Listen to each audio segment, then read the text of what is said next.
இந்தியாவினுடைய விமானங்களை பயன்படுத்தி இலங்கையில அசாதாரண சூழலால் பாதிக்கப்பட்டு இன்னல்களுக்குள்ளாகி இருக்கின்றவர்களை மீட்பதற்கான பணிகளில் ஈடுபடுத்துறதுக்கு விமானங்களை கோரியிருக்கிறது இலங்கை பாதுகாப்பு அமைச்சு. அதாவது இன்று காலையில் பாதுகாப்பு அமைச்சு உத்தியோகபூர்வமாக இந்திய தூதரகத்தோடு தொடர்பு கொண்டு தொடர்பான பேச்சுவார்த்தையை நடத்தியிருந்தார்கள்.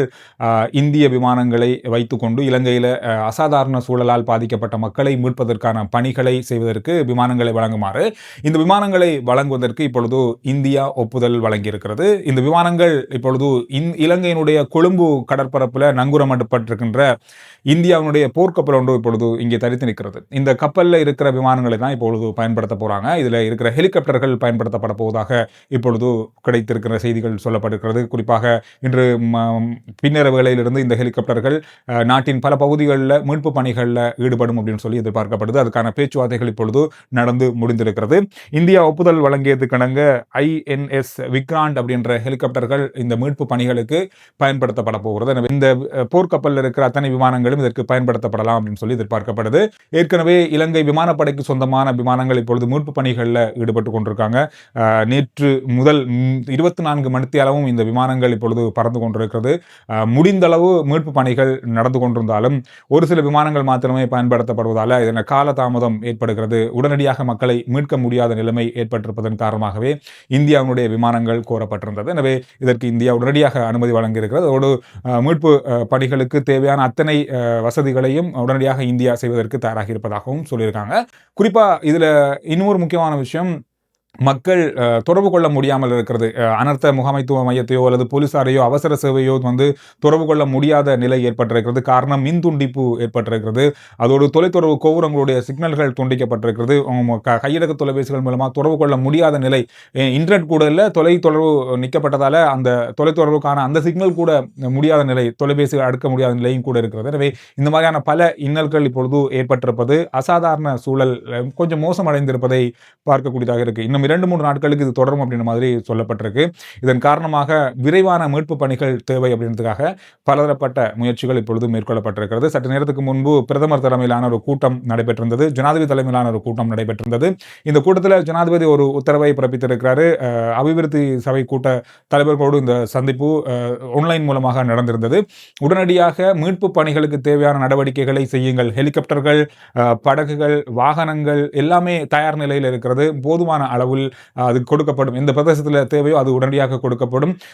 பணம் இதற்கு தடையாக இருக்கக்கூடாது. ஏற்கனவே 1.2 பில்லியன் ரூபாய்கள் ஒதுக்கப்பட்டிருக்கிறது. பணத்தை பற்றி எந்த இடத்திலும் தடை இருக்கக்கூடாது, பணம் ஒரு தடையாக இந்த மீட்பு பணிகளுக்கு இருக்கக்கூடாது அப்படின்றத வலியுறுத்தி இருந்தார் ஜனாதிபதி. எனவே உடனடியான மீட்பு பணிகளை தொடருமாறு வேண்டுகோள் விடுக்கப்பட்டிருக்கிறது. காரணம், அதிகளவான இடங்கள் இலங்கையினுடைய இந்த பிரதேசம் அந்த பிரதேசம் எல்லா பிரதேசத்திலையும் மிக பாரியளவான எச்சரிக்கை விடுக்கப்பட்டிருக்கிறது. இதுதான் மிக முக்கியமானது.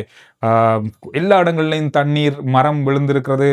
65,000க்கும் அதிகமான மின்சார தடை ஏற்பட்டிருக்கிறது. 65,000க்கும் மேற்பட்ட மின் தடை. இதில் 26,000 மின் தடைகளை மாத்திரமே மின்சார சபையால் இதுவரைக்கும் பூர்த்தி செய்ய முடிந்திருக்கிறது, சீர் செய்ய முடிந்திருக்கிறது. தொடர்ச்சியாக மழை என்றும் புயல் என்றும் பாராமல் தொடர்ச்சியான நடவடிக்கைகள் நடந்து வருகிறது. காரணம், மின்சாரம் இருந்தால் தான் தொலைத்தொடர்புகளை இணைக்க முடியும். இதன் காரணமாக மின்சாரம் கண்டிப்பாக தேவை அப்படின்ற அடிப்படையில் இந்த வேலைகள் தொடர்ச்சியாக 24 மணித்தியாலமும் நடந்து வருவதை பார்க்கக்கூடியதாக இருக்கு. அத்தியாவசிய சேவைகளில் இருக்கிறவங்க எவருக்கும் விடுமுறை வழங்கப்பட மாட்டாது அப்படின்னு சொல்லி ஏற்கனவே அரசாங்கம் அறிவிச்சிருக்காங்க.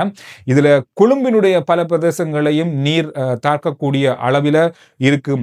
அண்மையில் இப்பொழுது ஒரு 10 நிமிடத்துக்கு முன்பு அமைச்சர் பிமல் ரத்நாயக் அவர்கள் ஒரு ஊடக சந்திப்பை வைத்து பல விஷயங்களை சொல்லியிருக்காரு. கொழும்பினுடைய பூகோட பிரதேசம் கலனி கங்கையினுடைய நீர்மட்டம் நிறைந்து வழிவதால அந்த பிரதேசத்தில் இருக்க மக்கள் உடையாக வெளியேறுமாறு வேண்டுகோள் விடுக்கப்பட்டிருந்தது. இதுல பூகோட பிரதேசத்துல 12 மீட்டருக்கும் அதிகமான உயரத்தில் நீர் இப்பொழுது பறந்து கொண்டிருப்பது ஒரு ஆபத்து நிலையை ஏற்படுத்தி இருக்கிறதாக சொல்லப்பட்டிருக்கிறது. எனவே இந்த நிலைமையானது கொழும்பின் பல இடங்களை பாதிக்கக்கூடிய வாய்ப்பு ஏற்பட்டிருப்பதாக சொல்லப்பட்டிருக்கு. மிக மோசமான ஒரு சூழலை இப்பொழுது இந்த பிரதேசம் எதிர்கொள்வதாகவும் அங்கிருக்கிற மக்கள் பாதுகாப்பாக உடனடியாக வெளியேறுமாறும் வேண்டுகோள் விடுக்கப்பட்டிருக்கிறது. இந்த மாதிரி ஒரு சந்தர்ப்பம் 2016ஆம் ஆண்டு ஏற்பட்டிருந்தது. ஆனால் அந்த வெள்ளத்தின் அளவை விட மிக அதிகமாக இந்த முறை பதிவாகி இருப்பது மிகப்பெரிய அளவான ஒரு பாதிப்பை ஏற்படுத்தி இருக்கிறது. இலங்கையினுடைய பல பிரதேசங்களில் 400க்கும் அதிகமான மில்லிமீட்டர் மழை பொழிந்திருக்கிறது, பாதிக்கப்பட்டிருக்கிறது.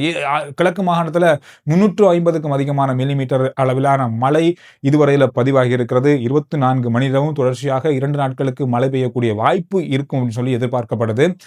தித்வா புயலுடைய பாதிப்பு இப்பொழுது வடக்கின் கரையோர பிரதேசங்களை இப்பொழுது பாதித்துக் கொண்டிருப்பதாக சொல்லப்படுது. இந்த புயலினுடைய தாக்கம் குறைந்து கொண்டு நாளை சனிக்கிழமை ஞாயிற்றுக்கிழமை காலை இது கரையை கடக்கும். தமிழ்நாட்டின் கடற்பரப்பினூடாக சில கிராமங்களின் மூலமாக இது கரையை கடக்கும் சொல்லப்பட்டிருக்கிறது. கரையோர பிரதேசங்களில் இப்பொழுது முல்லைத்தீவு, யாழ்ப்பாணம் இந்த கரையோர பிரதேசங்களில் இருக்கிற மக்கள் இந்த காற்றினுடைய வேகத்தை அவதானிக்கக்கூடியதாக இருக்கும். 60 முதல் 70 கிலோமீட்டர் வேகத்தில் இந்த தித்வா புயல் இப்பொழுது வீசிக்கொண்டிருப்பதையும் அவதானிக்கக்கூடியதாக இருக்கு. இன்னும் ஒரு முக்கியமான விஷயத்தை சொல்ல போனா, இதுவரைக்கும் 56 பேர் உயிரிழந்திருக்காங்க. இதில் கடந்த 72 மணி நேரத்தில் மாத்திரமே 42 மரணங்கள் பதிவாகி இருக்கு. இன்னும் இழப்புகள், சேதங்கள் விவரங்களை முழுமையாக அறிந்து கொள்ள முடியாமல் இருக்கு. காரணம், தொலைத்தொடர்பினுடைய பாதிப்பு, தொலைத்தொடர்பு உடனடியாக இல்லாத சந்தர்ப்பங்கள் ஏற்பட்டிருப்பதால உடனடியான பாதிப்புகளை இன்னும் அறிந்து கொள்ள முடியாமல் இருப்பதாக சொல்லப்படுது. எந்த அளவுக்கு வீடியோக்கள் மூலமா உடனுக்குடன் செய்திகளை தர முடியும்னு தெரியல. முடிந்த அளவு நான் உங்களோட சுருக்கமான வீடியோக்களாக செய்திகளை பகிர்ந்து கொள்றேன். அடுத்த வீடியோவில் சந்திக்கிறேன்.